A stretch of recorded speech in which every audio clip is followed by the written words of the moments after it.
Are you planning, because I know your father's facing re-election, if he does win, are you going to stay here in Washington? Do you plan to be part of the administration? I am driven, first and foremost, by my kids and their happiness. So that's always going to be my top priority, and that's my decisions will always be flexible enough to ensure that their needs are being considered first and foremost. So they will really drive that answer for me. I think for me, I came down here, it's about the impact. It's about being able to deliver for the forgotten men and women that I met over the course of 2 years as I campaigned around this country, and over the last 2.5 years as I've traveled to almost every state in this nation. It's about providing pathways to opportunity. Our policies have created a pro-growth environment, whether it's tax reform, deregulation, elements like the child tax credit that have afforded parents the relief they need to make the investment that's so important in their families. I hear you say unfinished business, and it makes me think you want to keep working. Oh, it's always unfinished. I mean, we've done so much, but it's not enough yet. One of the things I've been most proud of is some of the work we've done around catalyzing the private sector to step up and invest in the skills and potential of American workers across the nation. 14 million Americans will benefit from the pledges of over 350 companies to invest in their skills. It is incredible. That's 14 million lives improved.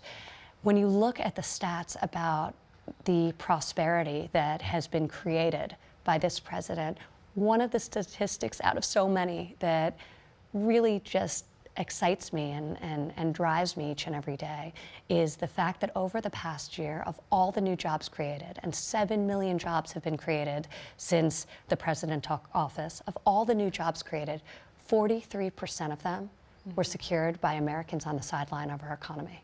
Not even those that are unemployed, but those who had been completely marginalized, who are now coming back into the workforce and being taught the skills they need, not only just to secure a job in this hot economy, but to ultimately transition into a career. Does it make you want to run for office yourself?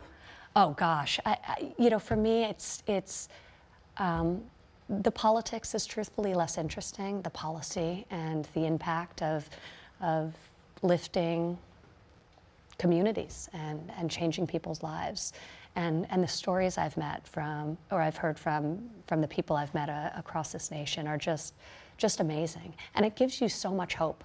So even in this combative climate where people are just killing each other and it's just pure partisan raw politics, there is so much positivity and there's so much hope. And the stories I could share with you when we have longer about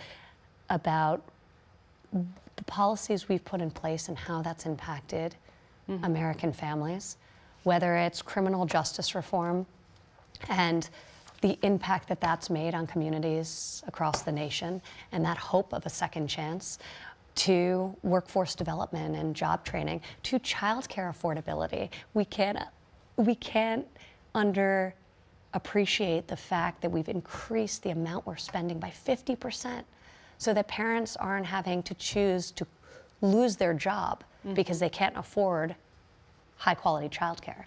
So it's really energizing, and I'm deeply passionate. But you know, the day I walk into the West Wing and I don't feel a shiver up my spine is the day I've been here too long.